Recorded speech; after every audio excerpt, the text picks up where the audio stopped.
I'm Will Ruder, and this is HBA After Hours, a podcast from the Home Builders Association of Greater Kansas City.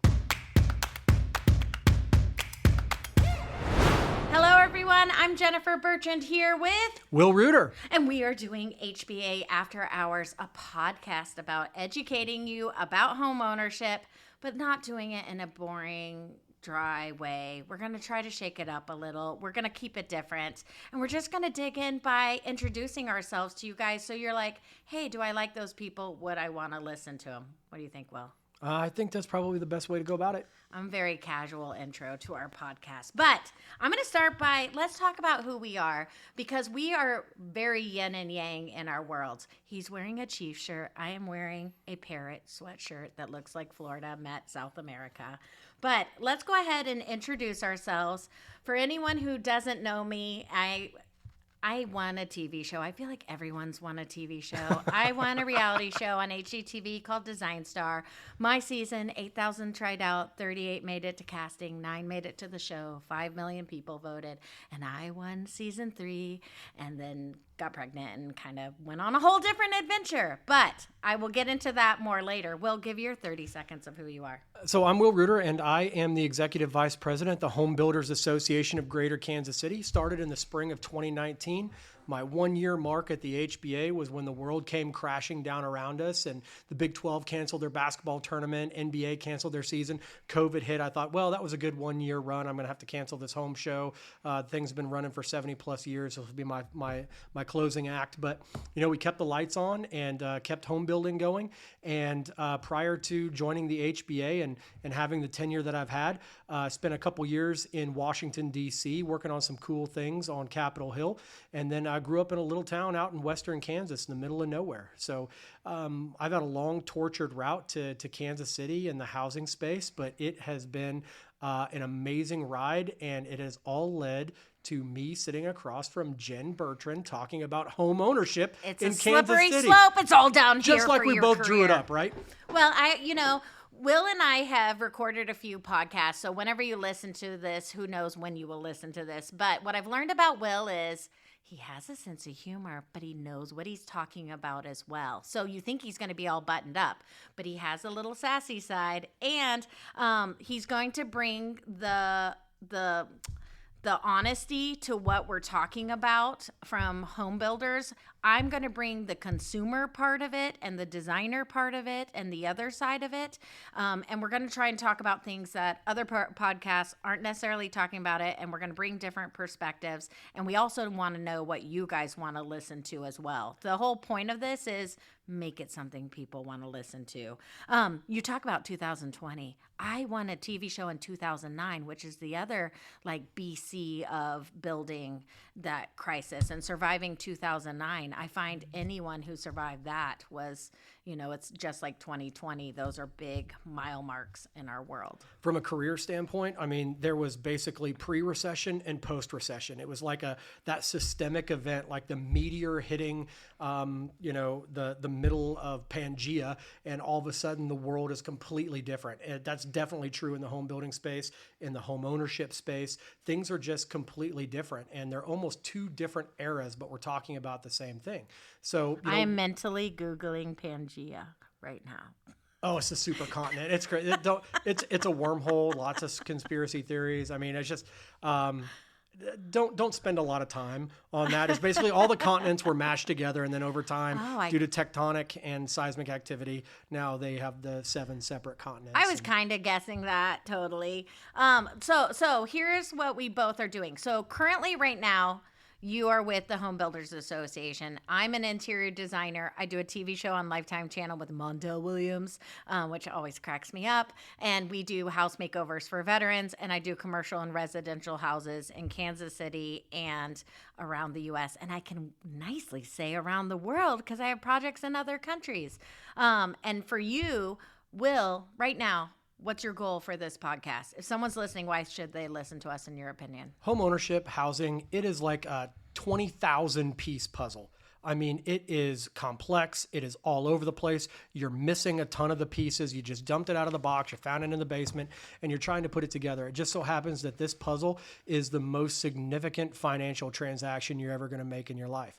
So in this podcast, we hope to make sense of that convoluted pile of pieces that are in front of you, put some of those together to where it becomes a little bit more clear about what the picture is supposed to look like or what it's supposed to be. And don't you think that picture is different for everyone? Because whether you're a young family, empty nesters, you just got divorced, which sorry if you just got divorced, any part of what you are in life, that concept of home ownership is different on what you're going to have. You're exactly right, Jen. Everybody that approaches, whether you're a home buyer, a would-be buyer, you're a seller, you are a renter, you're a landlord, whatever, however you're approaching this topic, you're going to have specific circumstances to that moment, let alone to that person.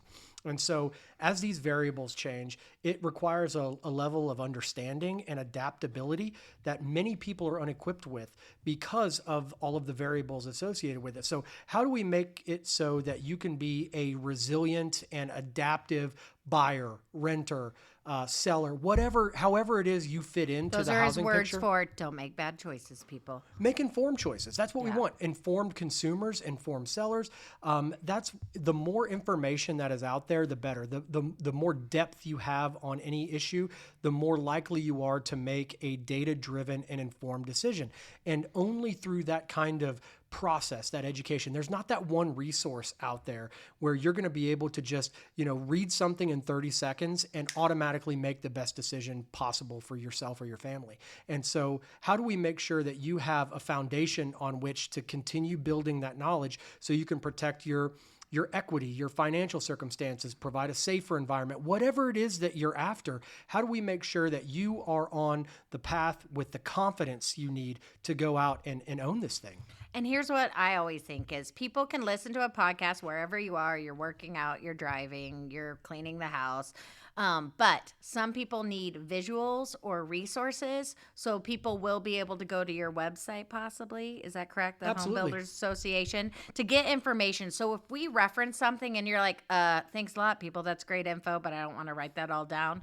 We'll make sure if there's something that you should have, we'll have a landing page that you can go to and get all information. Because if you're like me, I have moments where I tune in and out of things and I just, I sometimes need the help to print something out and have a checklist of things I need to be thinking about. When I work with clients on new construction, I watch a lot of the good, the bad, the ugly. I see things learned the hard way. And I ask my clients, even though I don't want to, I ask what I could do better next time, which is sometimes good and sometimes bad, because I won't be better if I don't do it. And if I had a lady the other day say some really not nice things to me, and I could either be really hurt about it the whole time, or I can take it as a teaching moment and try to learn from them. So what we're going to do is share all the things, share our friends of what we learned. But we thought first is you should want to be our friend and listen to us, and we're experienced and we're not boring humans. So we're going to start by just letting you get to know us, because like anyone you listen to, you can't see us. You can go online, Google pictures of me at all varying shapes and body types and hair colors. I had some good years and some bad years, but we want you to know who we are. So we're going to do some fun stuff and some experience stuff. And that's absolutely critical because you conceptualize and you digest information from sources that you trust. And it's hard to trust people you don't know or have made themselves vulnerable or opened up to you. Word of mouth is the best marketing that can occur in the business space. Well, my neighbor had a great experience with this person. I need the same thing done. I'm going to have that person do work here. And so we want you to get to know us so that we can be that trusted source of information, maybe a little bit of humor, a chuckle throughout your day. We have no product placement we have to do. No one's telling us to say anything except for I am drinking a Boulevard, and if you want to sponsor us, I'm game for it. Yeah, I mean, we don't have a SoundCloud, we don't have a T-shirt shop or anything like that. This is raw and real and honest. We don't have for any now clever till bumper we're stickers. big. I mean, yeah. So, okay, so let's go ahead and start. We've kind of talked about what the podcast is about, and so for me, why I wanted to get involved is I find also, besides everyone winning a TV show, everyone has a podcast. But I've been involved with the HBA from way back when, home shows, and I was a part of them. And I always got to interview like Chip and Joanna when they came, and Jeff Lewis, and they have always cared about the home building in Kansas City. So I found that it was integrity that I was cool with aligning my brand with. It's dumb to say my brand, but it's true. That's how we all live nowadays. They know what they're getting with me. I emceed their award show, and I may or may not get in trouble occasionally because I like to joke and have fun. So I am here to keep it fun. That is what I want to do. But what I do want to say is, while I joke, I do take home building very serious. When I play with clients' money, it is hard-earned dollars that is very important to their family. So whether it's a small project or lighting money on fire, I still think everyone deserves to have their money respected. And that's what I want to talk about when I talk about things, is just things I've seen that have been successful or not successful. Dollars don't go as far as they used to. And so I got 5. Yeah. So if we are, going to equip people with some of this information, we're doing it out of really respect for the consumer to make sure that they don't find themselves in a hole they can't dig out of. Yeah. So when on some of the podcasts we are going to be covering, we talk about builders on their costs, like why do things end up cost. We talk about where in Kansas City it's cool to build or buy, like where a real estate person sees it going. But we're also going to continue to get better. The more we do these, the better we get, I think. But let's just start doing some of the fun things. Is there anything else, Will, before we go to the fun questions, about anything in terms of experience that you've done or things on the table that you're dealing with that you want people to know about you? Because I think often, it's just, is there anything that we didn't touch on? No, and I don't need to be like a housing personality. I run a trade association. I work with people that just expect the HBA to create home ownership opportunities, to smooth the business environment so that people can make, very significant investments, both on the seller side as the buyer side. And so, I think you are certainly, Jen, the famous person in the podcast from a housing standpoint in Kansas City. And I'm just kind of the infamous guy who gets up to in front of city council and talks about really boring but important and correct facts and figures about what the consequences of some of these decisions are. And I have no consequences. I'm just kidding. No, Tamber Day's killing it for TV design in Kansas City with Magnolia Network. Once you do television, it's like a weird cult. You end up with random friends that do random things. And so some of you know in Kansas City, when I won the TV show, this is where my story took a turn. I was supposed to move to LA. I was going to have a show by 495 Productions. They made Jersey Shore. They were going to make me sleep on people's couches, which would have actually been fun and entertaining. But I got pregnant because I was cute. And ends up our son had 20 surgeries. So in the 20 surgeries, we ended up having real life sucker punch us to the face. We lost our house. We lost our cars. Winston coded on us. My husband had to resuscitate him. He had trach, a feeding tube, nurses 18 hours a day.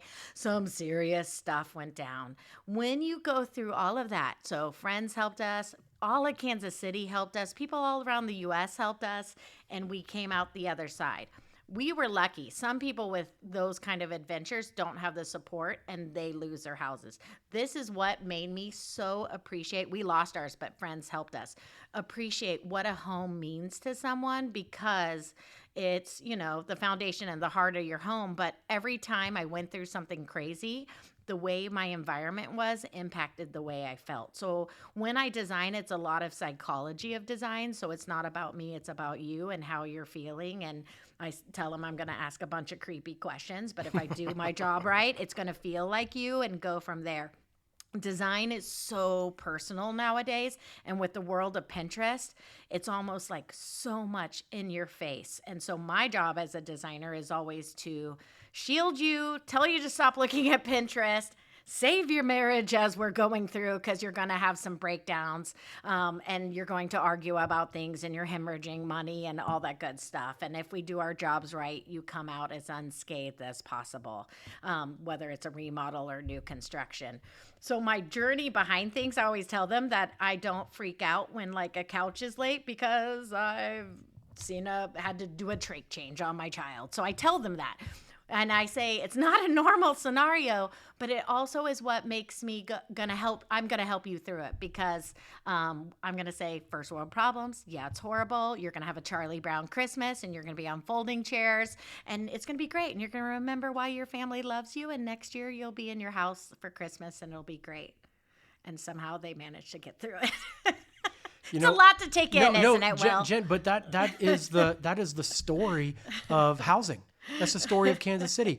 All of the things that life throws at you that are completely unpredictable, how they respond, what your support network looks like, what kind of community are you participating in or a member of, all of that matters. And every one of these people that are experiencing homelessness or this kind of uncertainty with regards to the future of their housing, they've all got a set of circumstances that led up to that. And it's really, how do we help people make the best decisions for them and provide actual decision points that they can make, that they have the opportunity to make a decision. That really is what the home building industry is all about. Is we need more of all kinds of housing options for all kinds of people. And to make sure that we've got a longer glide path in order to make that work, we've got to communicate with the broader public in ways like podcasts. This is how people consume information, or at least gain a sense of curiosity to the point where they will go out and seek additional information. And so we're not going to solve a lot of problems in this conversation, but we are going to plant a lot of seeds. Yeah. And we're going to make sure that people have the ability and the confidence. Again, I talked about that a little bit earlier. Have the confidence to go out and make this stuff happen, because you can get on Pinterest and be like, oh my gosh, there are 9,000 different shades of gray that I love for a living room. And that is a, paralysis by analysis, and they don't move forward with the project. And every day that goes by where they don't make a decision, that decision point becomes more expensive for them. And so how do we help them, kind of cut through the noise, direct them to resources that are going to help them make decisions faster, ultimately get them something they're going to love, or something that they need that they maybe didn't even know about? And how can we make that happen sooner? And I think, to your point, it's every price point, whether you're like buying a multi-million-dollar home, or it's your first starter home and awesome. Like, I literally had that conversation today with someone about buying a house that you can afford no matter what your situation happens, and that it's something you're committed to for the long run, whether you're self-employed or employed elsewhere. So I love what we do. So let's dig in. Let's first, Joe, have you guys get to know who we are as humans. Okay, so let's just start with the fun, dumb stuff, which is my favorite. Okay, so this is you guys just getting to know us as humans, if we're worth your time, and we should be if you're smart. Just kidding. If you're listening to this, you're already smart. So. Yes. Okay, so funny question for you is, what movie scarred you as a child? Period. Question mark. I am still haunted by the commercials for Goosebumps on Nickelodeon. Oh my gosh, that's hilarious. I'd be watching Nickelodeon and the Goosebumps commercial would come on, and I wouldn't sleep for a week. They still bothers me. I'm almost 40, hilarious. And I still can't deal with it. I'm just like, well, what if we make it a year, I'm going to buy you the whole Goosebumps set of books. That's what I'm going to do. And then we can torch them together. Yes. No, I hate scary movies. That's actually, my first one was Freddy Krueger at a sleeping party, or Poltergeist, and I hated clowns forever. But I feel like that's everyone in the 80s. Yeah, you see, the stuff that you could see possibly happening were the scariest to me. Like, the Purge or things like that, where, okay, that's actually plausible. These are all human beings just making really horrific decisions that have terrible consequences for people. That was always a scarier thing to me. The supernatural stuff, that's not that big a deal. But the Goosebump stuff of people coming out of, what's clearly a fog machine that you can see in the preview in the closet with the figure emerging from it. Nah, to this day, closet doors I'm got to only be a shut. good resource on Will Ferrell movies. So, like, I'm pretending to imagine it. I don't know what you're talking about, but I'm going to nod my head. No, I and only say saw the yes. Oh. commercials. That's the thing. I would never watch that stuff. I wouldn't have slept since I was 6. How old are you, Will? Let's do this one. I am 39. Oh, I'm 48. I'm a whole decade and then some over. I'm turning 49 and almost my 50. I've told myself I'm going to have a J-Lo 50, not a Ben Affleck J-Lo 50. Like, I'm going to have when she's just in shape and on a boat by herself. So I've got a year and a month to do it. So I'm slowly. Give me a year. I'll be happy and healthy and all that good stuff. Okay, so let's go next question. If you were stranded on a deserted island, what is one thing you'd want with you? Just like a crate or a chest full of books. I love to read, and I can read the same thing over and over again and learn something new every time I read it. I love to read. I'm a voracious reader, and it doesn't matter what topic it is. I think, like, on my deathbed, when somebody says, what's your biggest regret in life? My response to that would be that I didn't know all there is to know. I'm just naturally very curious. I'm just laughing on the inside on how opposite that is, because I'm like, I would bring alcohol. Like, that is awesome, and I love that you want. That'll dehydrate you on a desert I island. know, and I'm fine with it. You gotta survive. I'll lose water weight. I'm good with it. But I just laugh that like your goal is knowledge, and that is so awesome. I wish I thought like that. My goal is not knowledge and the lack. No, actually, I appreciate knowledge. And I did love to read. I read Nancy Drew as a kid all the time and John Irving and all that good stuff. But lately, I haven't found much. The only things I have loved are audiobooks of like comedians. And who's the guy on Breaking Bad? Bryan Cranston? Yes. His audiobook was very good and he read it. He had a good story. I think it's because I'm in a phase where I want to just hear people like they've had hardship and come out the other side and been awesome. Yeah. Okay, you asked. All right, you're up. If your pet could talk, and I know you've got a ton of dogs, so I'm curious about this, what would they say to you? Oh my gosh, they're probably so worried for me. That I work a lot. So one would probably tell me I work too much, and then they'd ask me to sort out my snoring. I snore. I'm the dude in the relationship. I'm not proud of that. I'm also, my husband is the stay-at-home dad, and I am the sugar mama, and so I am the worker, and so I am sadly the snorer too, so they'd probably say that. What would they say to you? So I have a basset hound. My dog, if he could articulate anything and be like, is it dinner time? Is it dinner time? Is it dinner time between naps? I mean, I've never heard another living creature sigh as heavily as that, particularly one that's unemployed, debt-free, and gets 20 hours of sleep a day. I love that. And so, yeah, I'd just be like, is it dinner time? Like every time I walk in the kitchen, I've never seen him move so fast. He just hops and skips. He's like, it must be time to eat. Do you only have one? Yeah. What's his name? Roosevelt. Oh, that's cute. Is it because of the president? No, it's because we wanted a long name for a long dog. So he's a basset hound. So kids call him Roo. And so he's just basically a sentient beanbag chair. And they just lay all over him all the time. He's a good animal. My husband just told me if I bring home another dog, he will divorce me, which I started laughing. But I won't bring home another dog. We are at our max. To anyone listening, I do not suggest 4 dogs. That is the tipping scale. That was too many. I should not have made that choice. So we have 4. We have a Great Dane, Emmy, that she came with that name. And she's like 6 or 7, so she's an older Great Dane. Then we have a Labrador, Sophie, who's 15, she doesn't want to go the Rainbow Bridge because her life is so good. She loves her life. And then we have Woody the Terrier, who if he could wear a gold chain and a tracksuit, he would. And then we have Vicky the Corgi, who's crazy. If she could like start smoking, she would. She's crazy. I think the scientific term for that is a pack. Yes. You have a pack of dogs. Yes. And I probably need to tell everyone right now, everything that comes out of my mouth is meant to be not offensive and only meant to be lighthearted. I feel like I need to give myself a warning because if I say something offensive, I don't mean to. And I say it all with love and only to make you laugh. And if you are offended, I'm going to just say, I'm sorry now for everything always. Okay, a little preemptive yes. attack. There you go. What is a better adventure, scuba diving or rock climbing? Oh my gosh, those are both my nightmares. Ugh. So my client, I'm doing a house in Roatan. She owns a dive shop. I could get certified in diving if I wanted to.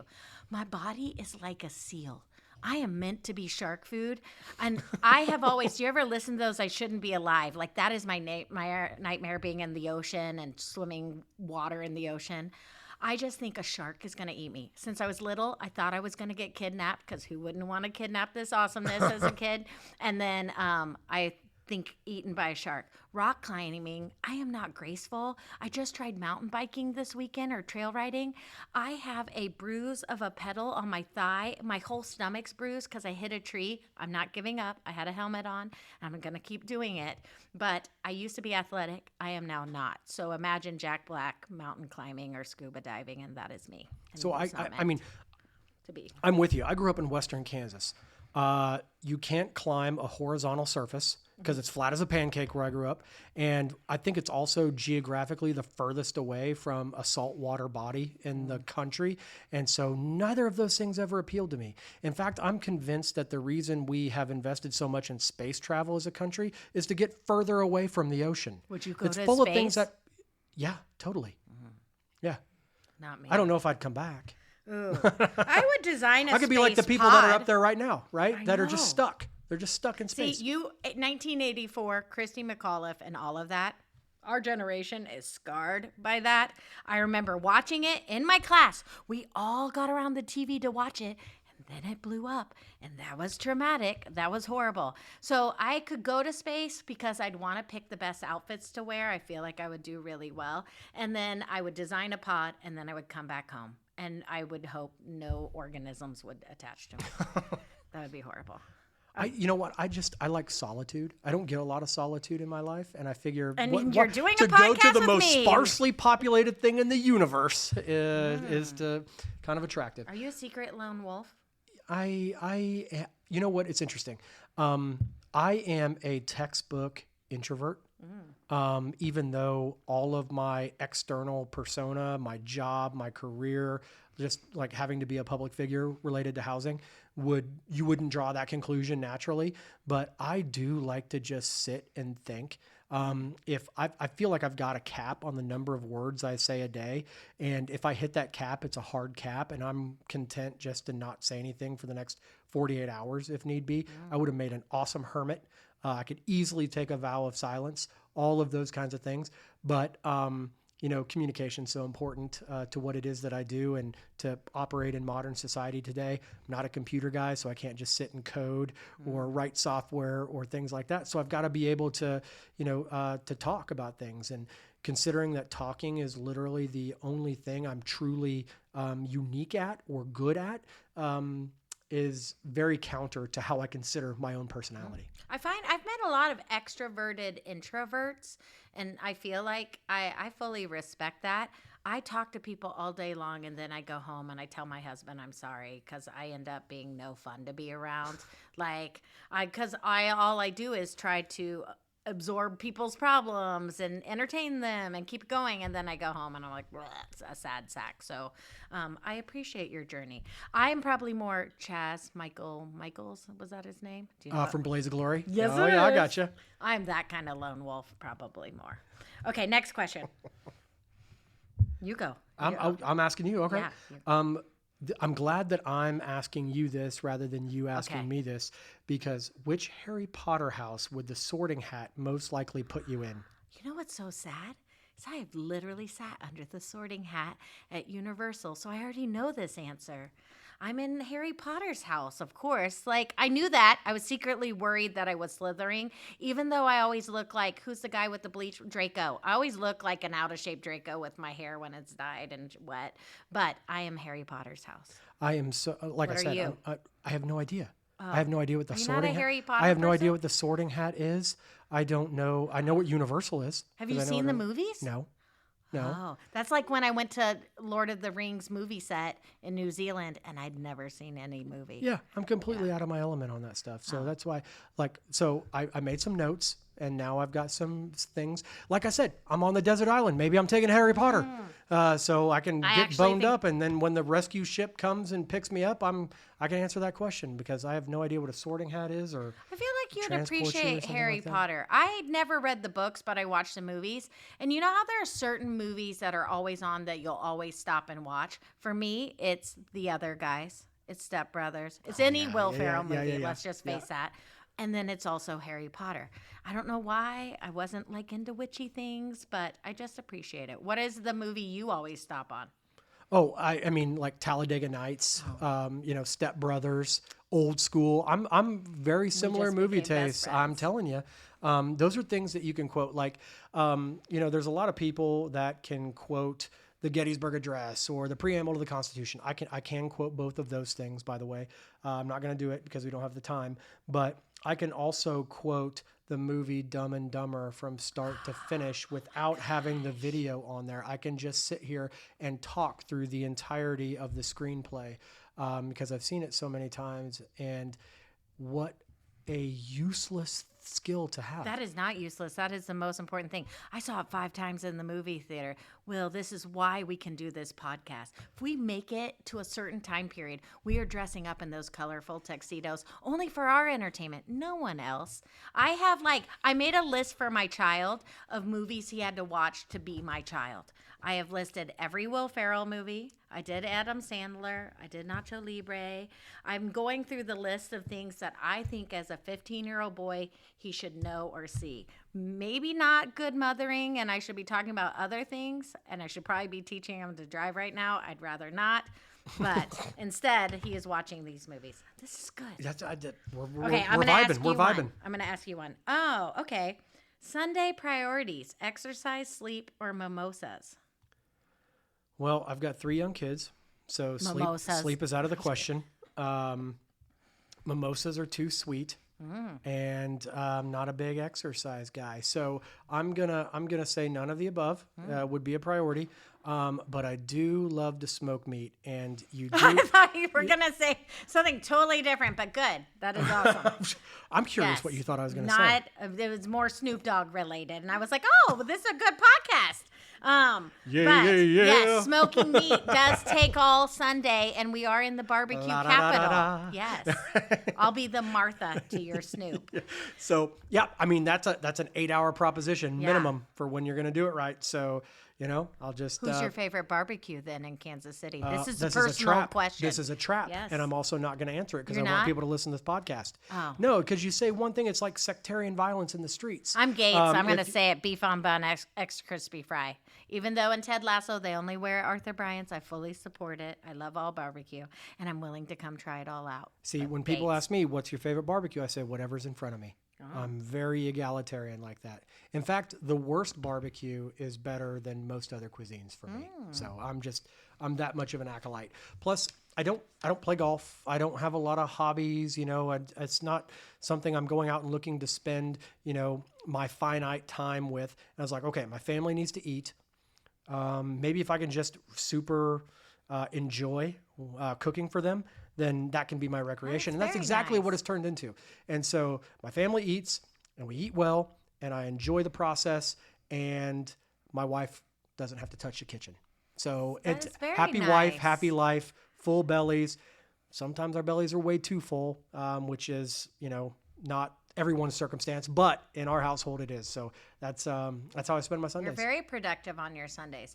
No one will probably be surprised. I love to sleep in. It is my thing. I like it. I will sleep in. I'm fine with that. Sleep in for me is like 9:30. That's so sad, but that is a sleep in for me. And then I love, like in the fall and winter, I love to burn things. I will put out the fire pit and I will just light things on fire and drink beer and hang junk out. mail, I like your to do political mailers, nothing. that's No, I'm not allowed to burn things where I live because I get. But I pick up all the sticks, and no one will sit with me, and I just sit by myself. And we live in Weatherby Lake, so I stare at the water, and I will just light things on fire. I love smelling like campfire. I met my husband at a kids camp in Minnesota. Here's the really fast, good story of that one so people get to know me. We were with other people, never said more than hello. We didn't like each other. 2 years later, I was moving to Italy, didn't want a boyfriend. A bunch of us camp counselors got together. We started talking, and weirdly, on the second sentence, I knew, like, it was weird. I didn't ever feel like I belonged with anyone. And we were talking about Germany because I lived in Germany as a kid. 2 weeks later, I flew from Rome to London, met his family. We said we'd be together forever, traveled France. I moved to Italy, dated long distance. And now we've been together 24 years and survived a whole bunch of stuff. So I know, crazy. How'd you meet your missus? It was at a basement bar in DC's Chinatown. I've been watching college football all day, so I was in no state to be any sort of a Casanova. A buddy of mine said, hey, I need another guy down here to play pool with because there's a bunch of girls I've been talking to. And so I said, all right, it's 4 blocks away from my apartment. I'll swing by and just say hi. And it was November, the month of November.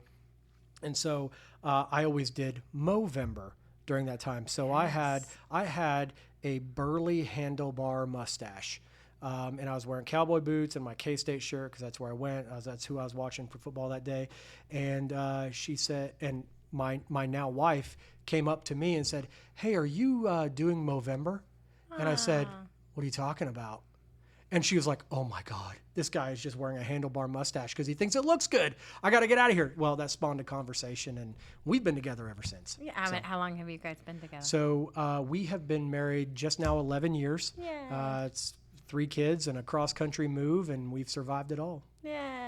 Yep. Marriage is hard. Everyone will tell you. And like, I'm at the old lady phase. So you go through phases where you love each other, hate each other, and then you're like, okay, high five, I like you again, and all that good stuff. So my wife grew up in Baltimore and then went to high school and college in South Florida.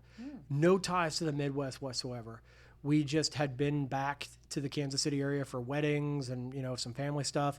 And we just moved here. We just made it happen. Nothing made you move here. You just said, let's go to Kansas City. We were basically like, hey, we want to go to the best place in the country to raise our family. Aww. And Kansas City literally checked every single one of those boxes. And so we just made it happen. And now this is our life. And we still love it. And when her family comes to visit, who, oh my God, we're going to Kansas, it's all of the Wizard of Oz references come out and everything. It's obnoxious, but it's expected. And they're just like, wow, you guys have running water and everything. Like, it's not a cow town. No, it's an incredible People way. love to say it's an incredible way of life. And so we couldn't be happier here. It's a dream place to raise a family. It's right in the middle of the country. We have an international network. Oh, and our airport's now good. I tell everyone when I meet them at other adventures, they always do the Dorothy reference, and I go, but I live in Missouri. I always say, Kansas City, it's cooler than it sounds. That's kind of my tagline for Kansas City. I will one day retire in Europe. I already know that, and I have land in Colorado. But I am happy that we've been here this long. Was not planned at all. I moved back. I got offered a job in Spain, and I came back to Kansas City for my Englishman who was coaching soccer at Lawrence High.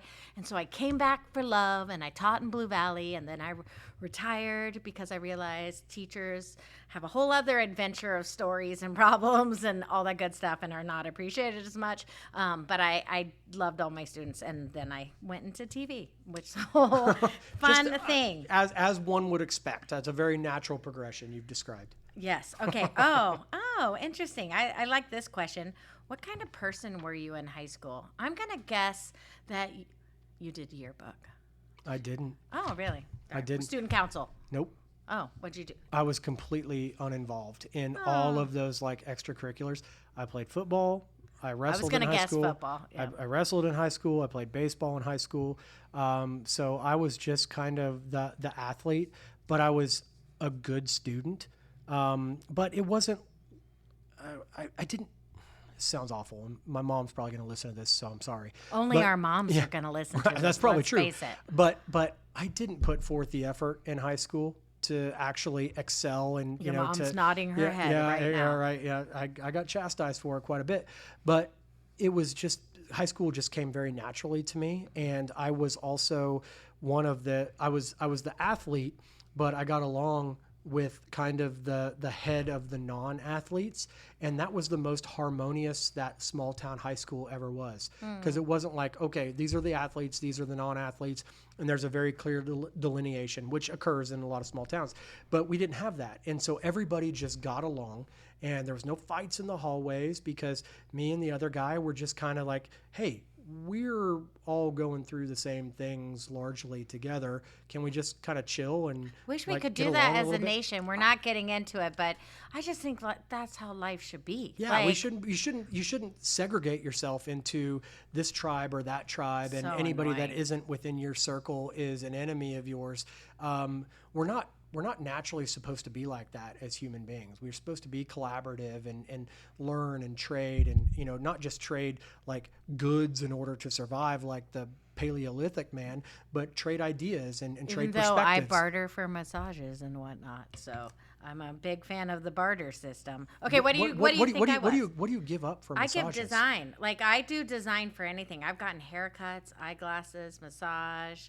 What else I get? All kinds of random stuff. I love the barter. See, that's what happens when you have an actual skill. Because know. what do I have to offer? It's like, hey, do you want me to come talk to your can 12-year-old's give them- birthday party about housing economics? And Like books. and books. We're going to do a book club. How You would about be a that for a great party? book club. I think I'd be fantastic See, at it. with this last, we'll have a podcast book club, and I will read none of the books and show up and just listen to what you all read. Jen, did you do the readings? And I'll say no. No, I did not. At least I will. I try to always be honest. Okay, what's your quick guess of what I was like in high school? Oh, my God. You were the goth kid. Oh, really? That was nice. I wish I was. No, I was actually sweet and nice and quiet. I was not as obnoxious and loud. No one probably would have guessed this for me. I was student council and soccer and volleyball and honor society and all. I was like nerd nice. And I tried to be nice to everyone because like you, I think that's how it should be. So I had friends in all different groups. But my dad was military, so we moved every 2 to 4 years. So I was born in Arizona, went to Texas, Oklahoma, Virginia, Germany, Oklahoma, Mississippi, Kansas, Italy, Kansas. So like I'm a global gypsy. So, but high school was fun. That's what I love about Facebook is you can cheer people on. We're about to have, I think, our 30th, which is crazy. I've gone to none of the reunions, but one day I'll show up to one. But I see them on Facebook. Yeah, I mean, what else is there to talk about? It's like, hey, I saw you you liked my post from 4 years ago. What have you been up to since then? Have you seen the It's Always Sunny in Philadelphia when they go to their high school reunion? Oh, yes. It's the best one ever. my gosh. So if you're listening to this and you haven't seen it and you'd like to laugh, I highly recommend it. That set off a whole chain of events with the Ponderosas and all that kind of stuff. So good. Best show ever. Okay, so, this is a fun one. Do you believe in aliens?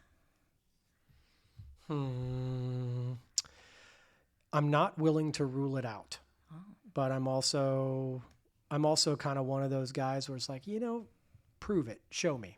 I'm sure it is. And I think that it's interesting, like all of these things that are now being declassified and everything that the government has collected over time, accounts from pilots and footage and those kinds of things, makes you wonder. It's like, what else is out there? But now when someone says, oh yeah, I totally saw an alien, it's like, well, show me a picture. Like, oh, I didn't have my camera on me. Well, you got your phone on you at all times. It's in your hand right now while you're telling me that. You didn't snap a picture. You didn't get a video. We have more content uploaded to the cloud of inconsequential things of all time, and you didn't take a picture or a video of the alien. So the universe is a big place, incomprehensibly big. So yeah, it might be I something think out it there. probably exists. I am self-employed, so I don't humor my brain with even pondering it. Like, I don't really care. Like, if they exist, awesome. If they don't, awesome. Like, I'm good with either. But I do... My life is really centered around random comedy moments. If you've not seen Kate McKinnon and Ryan Gosling and the Alien sketch, I highly SNL. suggest that. In Yes, SNL. I just watched it again Where she's last sitting weekend. there just smoking. Yes, and she's talking talking about her- abduction. Yes. Oh my gosh. I feel like I need a landing page that just has links to the favorite comedy moments when you're having a bad day in the home building situation and you just want to laugh. That would be a fun little link page. So I love those sketches because I can go back and think in my Rolodex in my brain of all the times where my wife couldn't breathe because she was laughing so hard. And like the top 2 times, one of them is It's Always Sunny in Philadelphia, a scene, and the other is that skit that you're describing with Kate McKinnon talking about her abduction relative to the other 2 people that were abducted, describing beautiful experiences and hers being completely different. I know. I think she'd be one of my people. Like, if you got to have dinner with any random people, who would they be? Like, she's one. So if you had to pick 4 random humans to have dinner with, dead or alive, who would they be, Will? I'm going to think of mine. Mine's for sure like comedy people. It's like Will Ferrell, Kate McKinnon.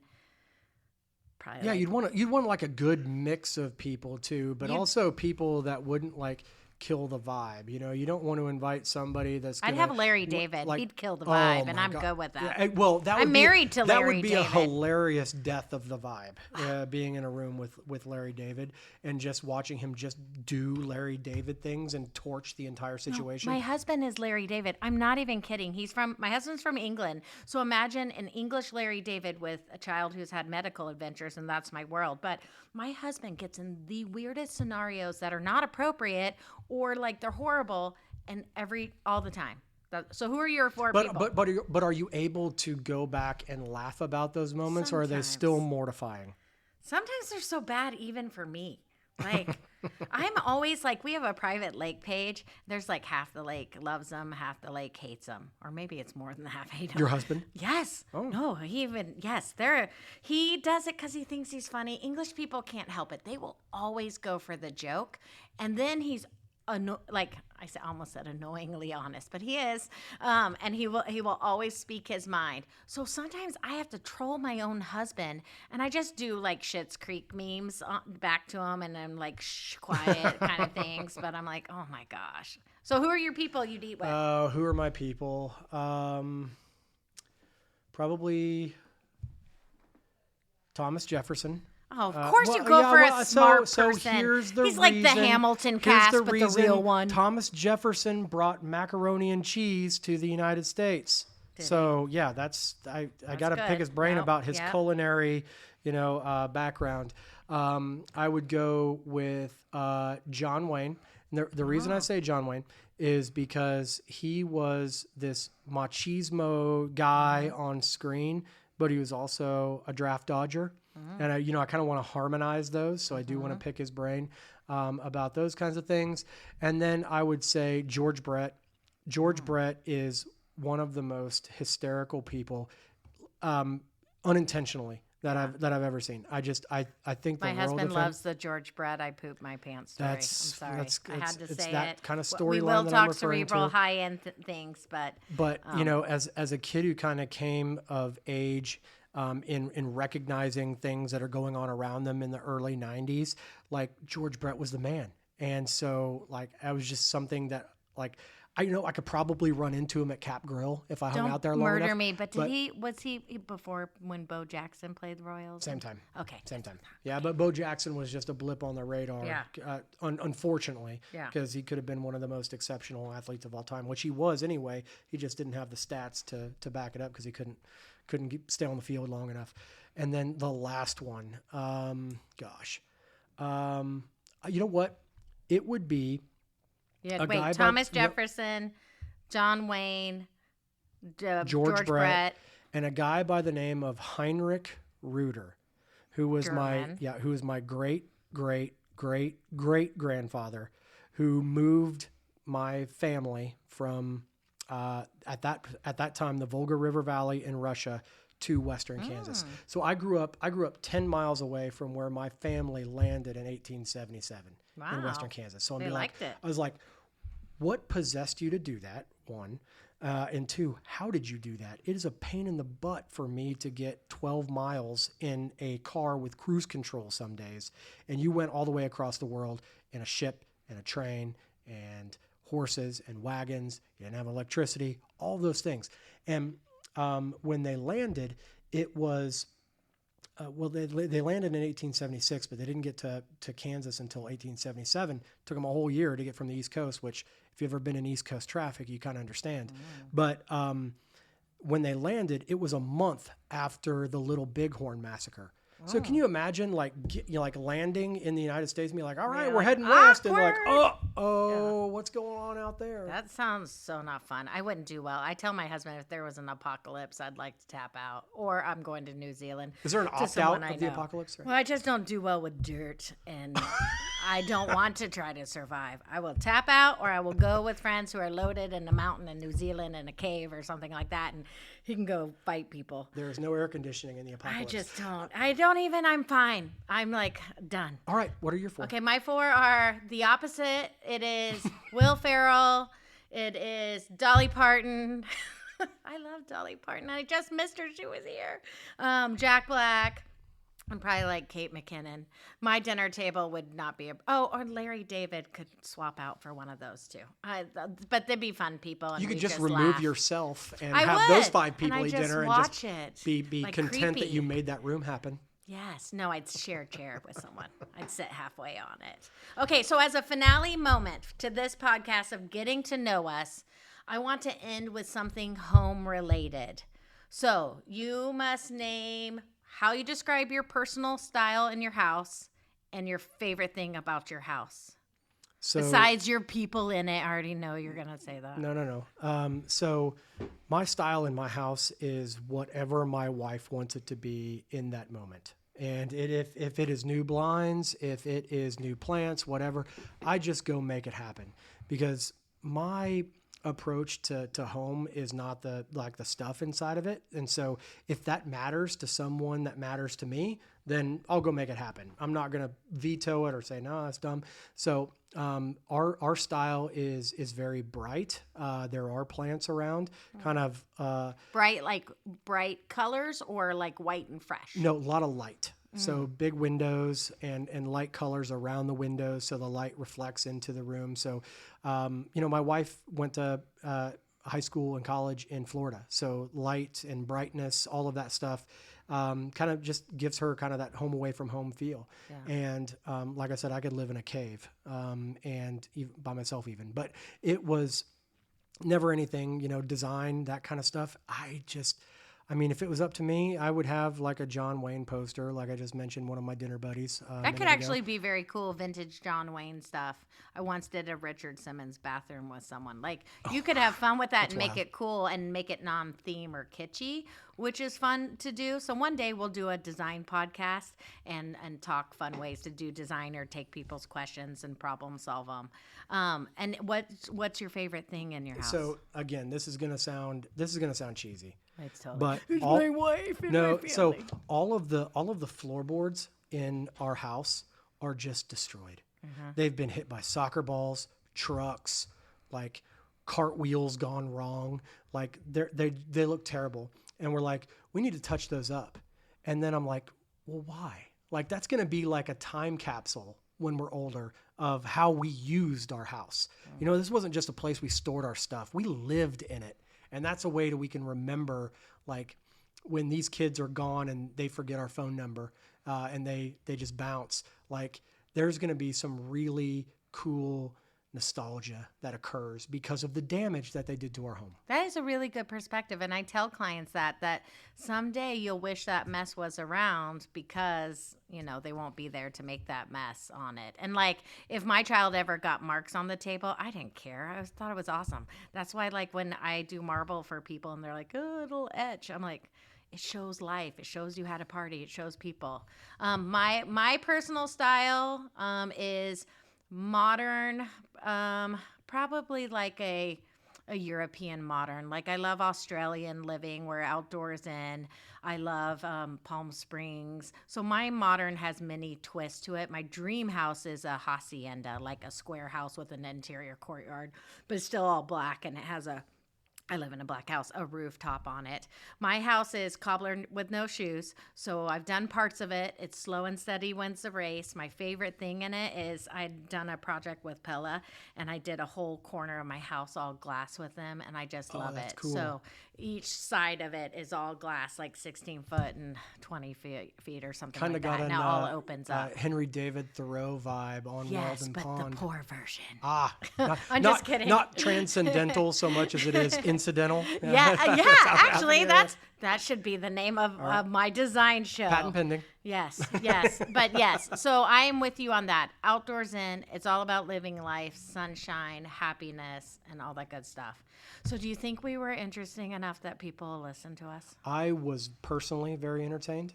Brad stayed awake. I want Brad to be our mascot. Brad's the sound guy, and I reference him every single podcast that I can. So he'll be like our token person. And we always have Carrie in the room. Our goal is that you listen to us and you go, okay, those people are kind of fun, and they're going to make learning about home ownership not boring. Yeah, and we don't want you necessarily to listen to us in the form of do exactly what we say and when we say it. But we do want to, again, let you know that housing is approachable. We're approachable. The industry is approachable. All of the professionals within it are approachable. Don't be afraid to start a conversation. Ask a question. And in fact, I like hugs. I'm just kidding. Not kidding, though. Everyone has a different approach to personal space. But if you just go to kchba.org/podcast, drop us a line, ask us a question, and we'd be happy to answer it on a future episode and talk more about it, because there's no way to get your question answered unless it gets asked. And they don't have to be in Kansas City, because some of my friends are all over, and it really may just be my mom answering. So if you see Kathy Oldham, that is my mother. Yeah, and I talked about smoking meat earlier. If you want like a recipe or something like that, you're out of luck, because I just get in there and do it. So just Google it. There's a lot of barbecue recipes out there. We appreciate you if you got this far. High five. Please support the show and check in for the next one. Thanks, Bye. Kansas City. Talk to you later.